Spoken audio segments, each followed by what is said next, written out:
عرفان بھائی پہلے بھی تاریخ میں ایسا نہیں ہو میرے خیال ہے کہ بھارت کی جانب سے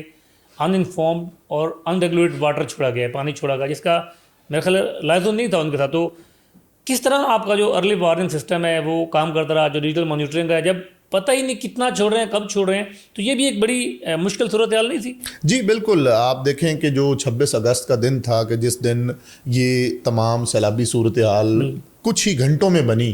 اس سے پہلے ہم مونسون کے ایک بڑے اور ایک دھواں دھار سپیل سے نمٹ رہے تھے. آپ نے دیکھا پہلا تھرڈ سپیل اس میں چکوال، جہلم یا کلاؤڈ بسٹنگ کا بھی ایک فنومینا وہ کہا جاتا ہے سو کالڈ، اور ایک ٹورنشل رین فال پنجاب میں ہو رہی تھی. لیکن ان کو پوری طرح سے گورنمنٹ آف پنجاب، کیونکہ ہم نے بوقت چیف منسٹر پنجاب کی ڈائریکشنز کے اوپر نہ صرف ہم نے ڈی سلٹنگ کروا لی تھی تمام اسٹارم واٹر ڈرین سے، بڑے نالوں سے جس میں نالا لئی سے لے کے ایک ڈیک، ان تمام کی ہم نے مربوط طریقے سے ٹائملی مینر میں ڈی سلٹنگ کروائی، اور جتنی بھی بارشیں ہوئی اربن فلڈنگ کا فینومینا الحمدللہ کافی حد تک کنٹرول رہا. اور آپ نے دیکھا لاہور نے اس سال اپنی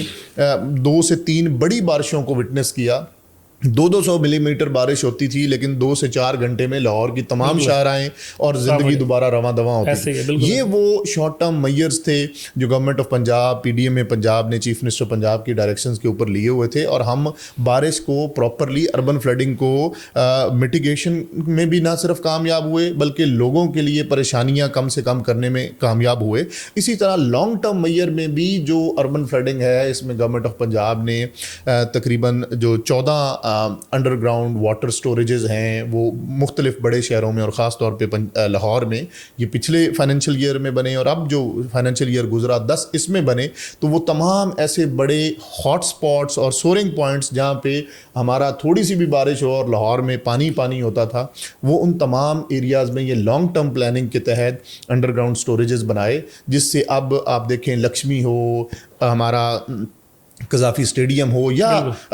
جتنے بھی بڑے ہاٹ سپاٹس ہیں ان میں اب پانی اس طریقے سے لاہور میں کھڑا نہیں ہوتا. اسی طرح اب جو 64 مزید اربن سینٹرز ہیں ان میں اگلے آنے والے فائنینشیل ایئر میں انڈر گراؤنڈ سٹوریجز سے ہم اربن فلڈنگ کو میٹیگیٹ کرنے کی کوشش کر رہے ہیں. لیکن اب اس کے ساتھ ساتھ جو مین ریورین کا فنومینا تھا، آپ نے دیکھا 26 اگست کی صبح 10 بجے ہم 1,22,000 کیوسکس مرحلہ پہ تھا کہ جو ایک نارمل فلڈ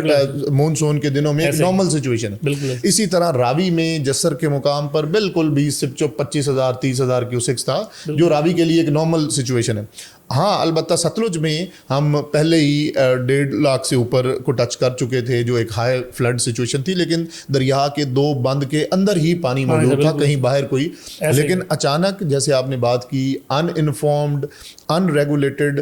پانی وہ اس مقدار سے چھوڑا گیا کہ اگلے 6 سے 8 10 گھنٹوں میں رات 9 سے 10 بجے جو صبح 1,22,000 تھا وہ رات 9,17,000 کیوسک پنجاب کی تاریخ کے بڑے سیلابوں میں نہ صرف چناب سٹارٹ ہوا، اسی طریقے سے 2,45,000 کیوسکس جو ہمیں 1988 کے بعد ایک راوی میں بڑا پانی وہ 2,45,000 کیوسکس جسر کے مقام پر وہ ریسیو ہوا. اور اسی طرح 3,85,000 کیوسکس جو ستلج کا ہے یہ بھی 1955 کے پانی کے بعد ایک بڑا پانی ستلج میں آیا. اور پھر آپ نے دیکھا کہ جو کچھ ٹائملی ڈیسیژنز ضروری تھے ڈیزاسٹر مینجمنٹ کے پرسپیکٹو سے بھی اور اوور آل گورنمنٹل اور پروونشل گورنمنٹ کے پرسپیکٹو سے، وہ تھا جہاں پہ ضروری ہے بڑی آبادیوں اور شہری علاقوں کو بچانے کے لیے ریلیف کٹس کی ضرورت ہے. ٹھیک ہے، تو وہ تمام جگہوں پہ وہ ہیڈ قادر آباد کا رائٹ مارجنل بند ہو، وہ آپ کا جو رواز برج ہے جھنگ میں وہ ہو، یا پھر آگے جو ہمارا گڑھ مہاراجہ پل ہے، ان تمام پہ جہاں جہاں ضرورت تھی. اسی طرح پھر صفورہ بند ہم نے سدنائی کا جب دیکھا کہ اس کی کیپیسٹی سے تقریباً 43,000 کیوسک پانی بڑھ گیا، تو یہ تمام ٹائملی ریلیف کٹس دیے کہ اس سے پہلے کہ ہمارے ان سٹرکچرز کو جو اس قوم کی امانت ہے اور اربوں روپے کے وہ سٹرکچرز ہیں ان کو نقصان ہو. اور پھر جب وہ پانی اپنا رستہ خود بناتا ہے تو پھر آگے وہ کچھ نہیں دیکھتا کہ کہاں پہ اربن آبادیاں یا. تو یہ تمام ٹائملی فیصلوں کی وجہ سے اتنے بڑے میگنیچیوڈ کے باوجود آپ دیکھیں کہ اللہ نے بہت حد تک جانی نقصان سے محفوظ رکھا، اور کہیں پہ بھی کوئی ایسا میجر وہ واقعہ نہیں ہے کہ جہاں پہ یہ ہو کہ ایڈمنسٹریٹو نیگلیجنس ہے اور وہاں پہ لوگوں کو ایویکویشن کی یا ریسکیو کی ضرورت تھی۔ اور سب سے زیادہ میں ادھر یہاں ذکر کروں گا کہ جس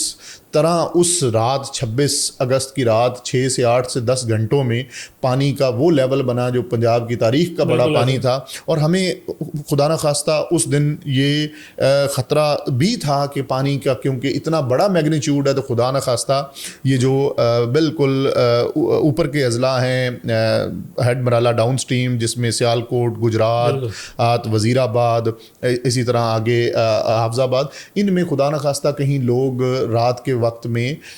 وہ رہ نہ جائیں۔ لیکن الحمدللہ نہ صرف ارلی وارننگ سسٹم نے پوری طرح سے کام کیا، ہماری جو فیلڈ فارمیشنز تھی، ڈسٹرکٹ ایڈمنسٹریشن، پولیس، ایک بھی سنگل کیس الحمدللہ ایسا نہیں آیا کہ اتنے بڑے پانی جو صبح کے وقت بالکل نارمل تھا اور رات سپر فلڈ تھا، اس کی وجہ سے کوئی ایک بھی قیمتی جان ان اضلاع میں ضائع ہوئی ہو۔ ہمارے لیے یہ چیلنج ضرور بنا کہ جب ساؤتھ پنجاب میں گیا پانی، تو اس وقت جو پبلک رسپانس ہونا چاہیے تھا جو ان اضلاع میں رہا، وہ انفارچونیٹلی وہاں پہ نہیں رہا، اور ڈسٹرکٹ ایڈمنسٹریشن کو بھی انسانی جانوں کے تحفظ کے لیے جو ضروری یوز آف فورس کرنا چاہیے تھا، وہ یوز آف فورس اور فورسیبل جو ایویکویشن ہے وہ نہ ہو سکی، جس کی وجہ سے وہ چیلنج بنا۔ لیکن پھر جب وہ چیلنج بھی بنا تو گورنمنٹ نے، آپ نے دیکھا کہ چیف منسٹر پنجاب سے خود سینئر وزیر مریم نواز صاحب، میں دیکھ رہا تھا جوتے ان کے پھٹے ہوئے تھے سکندر یاد، تو آپ دیکھیں کہ چیف منسٹر پنجاب سے لے کے پولیٹیکل لیڈرشپ ہو، ایڈمنسٹریٹو لیڈرشپ ہو، جس میں chief secretary Punjab, relief commissioner Punjab, سب نے پھر اس چیلنج کو پینک کرنے کی بجائے اس میں تمام پورے پنجاب کے ریسورسز کو ہم نے جلال پور پیروالا میں موو کروایا، اسی طرح پھر اب علی پور میں موو کروایا، اور الحمدللہ وہاں سے بھی میسو ایویکویشنز ہوئی اور اللہ نے بڑے جانی نقصان سے اس میں بچایا۔